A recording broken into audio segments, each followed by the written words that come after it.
Hey guys, good morning সবাইকে। এবার সবাই নিশ্চয়ই ভাববে আমি হঠাৎ ব্যারাকপুর থেকে কেন গুড মর্নিং বলছি। তো আমি এক জায়গায় ঘুরতে যাব বলে বেরিয়ে পড়েছিলাম সকালবেলায়। তো তোমরা দেখতে পারলে ওখানে দাদা বৌদি রেস্টুরেন্ট ব্যারাকপুরে স্টেশন থেকে বেরিয়েই সামনে তার ঠিক অপোজিটেই আমি এখানে দাঁড়িয়েছিলাম।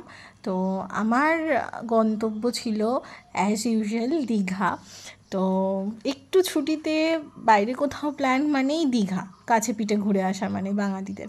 তো আমিও প্ল্যান করে ফেলেছিলাম, বাট এই টাইমটায় এত লোকজন ওখানে গেছিলো, যেহেতু মন্দির উদ্বোধন হয়েছে সেজন্য। তো আমি বাসের টিকিট আমার কল্যাণী থেকে পাওয়া একদম সম্ভবই হয়নি, তার জন্য ব্যারাকপুর থেকে নিতে হয়েছিল। আমি বরাবর মণিকাঞ্চনে যাই, বাট এবারে আমি একটু আলাদা ইয়েতে গেছিলাম, রুদ্রাক্ষতে। বাট আমার এক্সপিরিয়েন্স খুব বাজে। তো তোমরা কিন্তু যখনই যাবে একটু আগে থেকে প্লিজ বুকিংটা করে নিও। তো এখানে আমরা টাইমের অনেক পরে, প্রায় 1 ঘন্টা লেটে দীঘায় নেমেছিলাম। তো যেখানে নেমেছিলাম একদম সি বিচের সামনেই ছিল একটা, তো এখানে ছিল। তো ওখান থেকে অটো করে আমরা পৌঁছে গেছিলাম আমাদের হোটেলে, যেটা ছিল নিউ দীঘাতে। তো এখানে হোটেলে দেখো একটা সুন্দর ছিল, মাছ রাখার অ্যাকোরিয়াম, এত ভালো লাগছিল দেখতে ওটা। তারপরে একটু বিচের ধারে গেছিলাম, প্রচণ্ড রোদ ছিল আর লোকজন দেখো, আমি যেটা বলছিলাম হোটেলস যা বাস সব ফুল ছিল।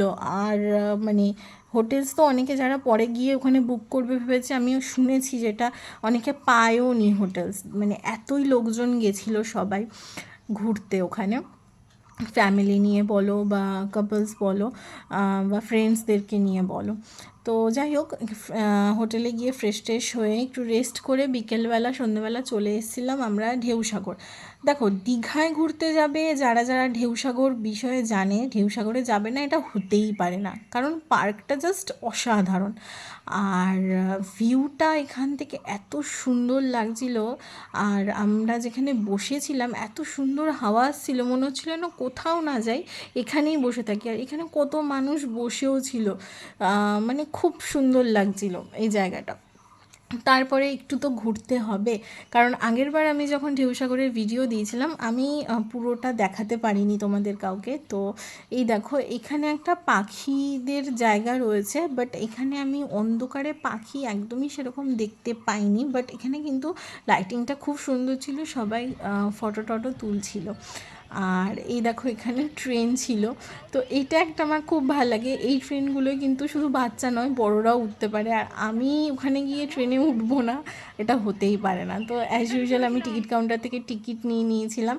আর সবচেয়ে ভালো লাগছিলো সবাই এনজয় করছিলো, ওখানে গিয়ে ছোটো বড়োর কোনো ব্যাপার থাকে না, সবাই সবার মতো করে এনজয় করে। তো আমি এখানে দেখো ট্রেনে বসে পড়েছিলাম টিকিট কেটে, এখানে 50 টাকা করে পার হেড টিকিট। তো তোমরা যারা যারা যাচ্ছ তারা কিন্তু পাশেই টিকিট কাউন্টার পাবে, ওখান থেকে টিকিট কেটে নেবে। দেন আমাদের ট্রেন স্টার্ট হয়ে গেছিলো।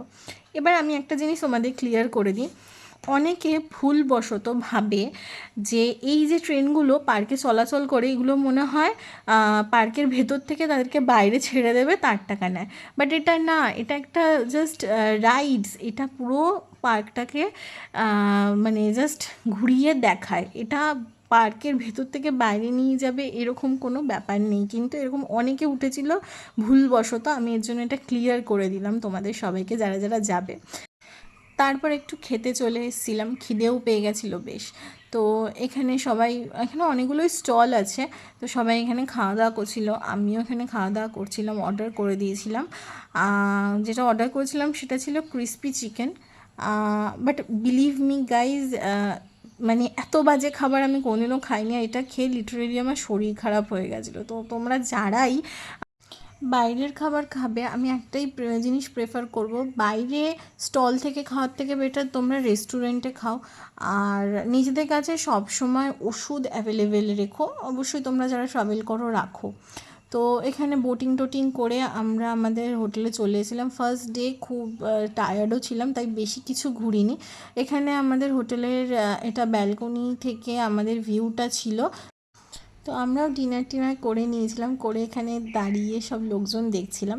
তো আজকের ভিডিওটা এই অবধি, আর নেক্সট ভিডিওতে তোমরা মন্দিরের ফুল ভিডিওটা পাবে। তোমরা কিন্তু ততক্ষণ সবাই ভালো থেকো, সুস্থ থেকো, টাটা।